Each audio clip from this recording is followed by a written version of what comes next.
Over the past year, as many of you know, I've been very critical of Google CEO Sundar Pichai. We've talked about how they have botched things like their Gemini rollout.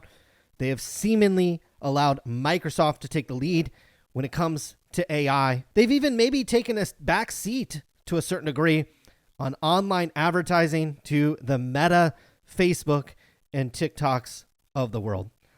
But today, after announcing Q1 earnings, Sundar Pichai called my cell phone and said, "Investor Channel dude, sit in your room and make videos about the company because I'm over here absolutely crushing it." What is going on, investors? Hopefully you guys are doing well out there. Get pumped, because if you own Alphabet stock, it is one of the best days you've ever had as a shareholder.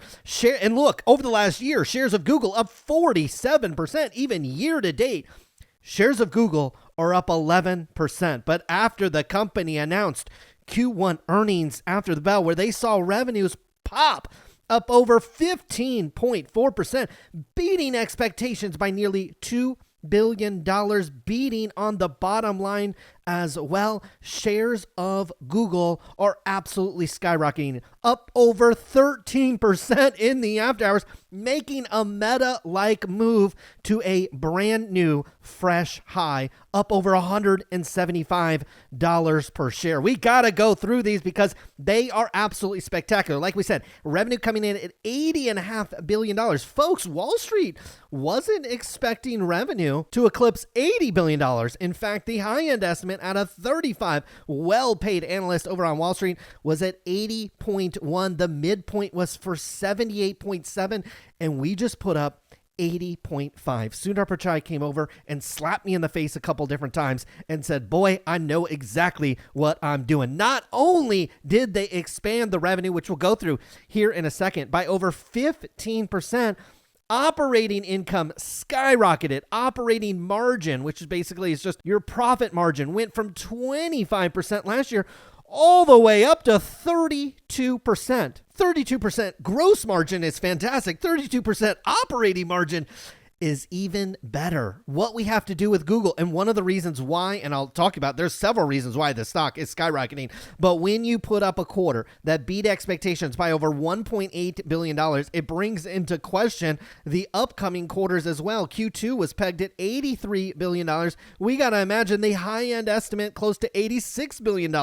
is in play. When you look at Q3 at $85 billion, we might be at 88, and maybe by the fourth quarter, could we actually have $100 billion quarter over at Google? That wasn't projected until you got to the fourth quarter of next calendar year. They could be pulling forward an entire year's of revenue, and that is one of the biggest reasons why shares of Google are skyrocketing in the after hours. Another move that they did is they initiated a dividend. Now, it is pennies on the dollar considering shares of Google are now up over $175 per share, but guess what? Every 3 months, they're going to give you 20 cents per share. Pulling a Mark Zuckerberg Meta-like move, initiating a dividend. Love this. Also, share repurchases. They're just raining down positive news for shareholders. An additional $70 billion of its buyback, which we'll show you on cash flows. They're just buying back shares. Now they're paying a dividend. Everything's absolutely fantastic. They're also more transparent. Unlike Netflix, which took away the subscriber numbers in subsequent quarters, they are going to give you a Google DeepMind breakout that will start in the second quarter of 2024. Currently, we have cloud, we have other bets, we have the total services, which is mainly advertising on YouTube and the search engines and third-party websites.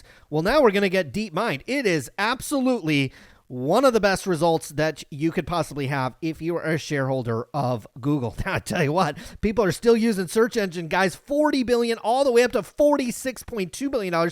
YouTube ad, where you guys are consuming this, went from 6.7 all the way up to $8 billion in revenue. Your Google network from 7.5, basically flat. Google advertising over the last year, 54.5 all the way up to 61.7. They've got subscriptions, platforms, other things.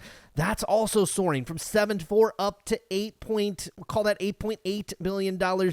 Your total, we'll call this advertising. There's a little Android, there's a little subscription model in there as well.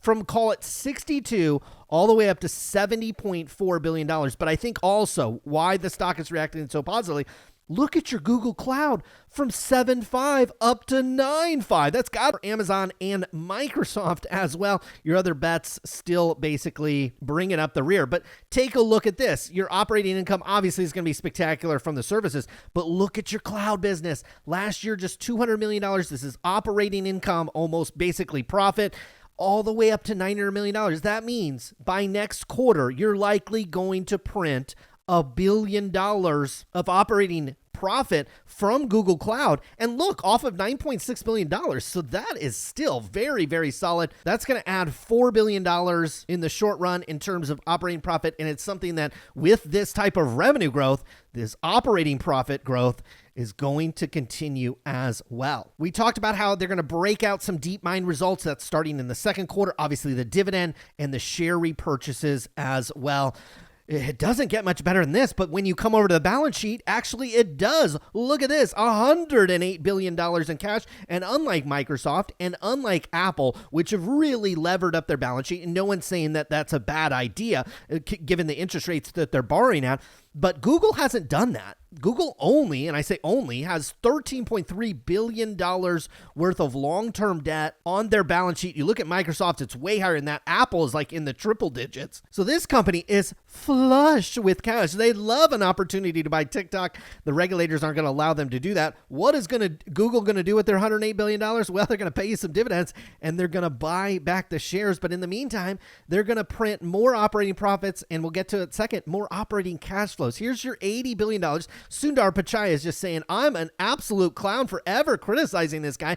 Your cost of revenues barely went up. Your research and development barely went up. I tell you what, if you were laid off at Google over the past 12 months, man, you're looking at these results and thinking, the company could have afforded to keep me around, because look at your sales and marketing. You grew your revenue by 15.5%, and your sales and marketing actually went down on a quarterly basis over the last year. They also shaved off some general administrative, some $3.8 to $3 billion. So give some credit to Sundar Pichai. Maybe he's botched a little bit of the AI stuff. Maybe they're a little slow out of the gate. Maybe there's some things that they probably could have done better. I bet if you sat him here, he probably would admit that. But this dude is like an Elon Musk operator. He is churning out the revenue and the profits and doing it on basically lower expenses. You had $52.4 billion in expenses last year, up to 55, but almost all of that is in cost of revenue. So as these revenues tick up, you've got to pay more in server costs. There's other like fixed costs that you have when your revenue comes in, but employee cost all basically went down or stayed flat. So your income from operations went from $17.4 billion, which is just amazing. We're talking about a quarter here. We're not talking about for 10 years, all the way up to $25 billion. Folks, they're on pace for over $100 billion of operating profit. So when you start to look at this forward multiple at 23, I know it's going to get blown out of the water with shares going up 12%. You have to rejigger all these types of things, but their earnings have to be skyrocketing towards the end of the year. I got to imagine over the next 2 weeks, every analyst is going to have to bump up their revenue estimates for Google, and they're going to come over here and bump up their EPS estimates. The shares are being bought back as well. That's artificially, or it has a way of increasing EPS as well. So I tell you what, you are getting a stock that's growing 15.5%, is doing absolutely fantastic from the operating perspective, and you're not paying a ton of money for it. And oh, by the way, they got $108 billion of cash on the balance sheet. Shame on me for ever doubting Google. I'll tell you what, here's your net income, $24 billion. You get to add back in depreciation, stock-based compensation as well. Here's your net cash provided by your operating activities, 23.5, all the way up to 28.9. Now, here's the exciting part out there If you also invest in NVIDIA, AMD, I think if you're really smart, the NVIDIAs and the AMDs, they're great, okay? But further down the stack, I don't think those semiconductor stocks, these are the component manufacturers, these are the testing equipment. There's a lot of stocks in this space. You're probably looking at 5 to 10 that if you did 2 or 3 hours of research, you could come up with like 5 or 10 of them. Those that subscribe to our premium stuff, they're getting this type of stuff. I think you got to go down the stack on the semiconductors because look at this. Purchase of property, plant, and equipment from $6.3 billion all the way up to $12 billion. Guys, they're on pace for basically $50 billion investment this year. They're probably not going to slow down. We got word from Meta that they're going to accelerate. We'll look at Microsoft later today. They're accelerating here. Yes, the money is largely going to flow to the NVIDIAs, maybe even the super micros, those stocks, but there's a lot of people that supply them, and those stocks probably haven't moved as much and haven't recognized this benefit that you're going to see in subsequent quarters, because this $12 billion is going to repeat for the next several quarters because you got such strong operating cash flows. Now, here's the shareholder-friendly stuff. They're repurchasing, just $15.7 billion worth of stock in the most recent quarter, and when your shares are up 12% in the after hours, you just got a 12% boost on that dividend. That was absolutely fantastic. Now, we don't have the dividend payment yet.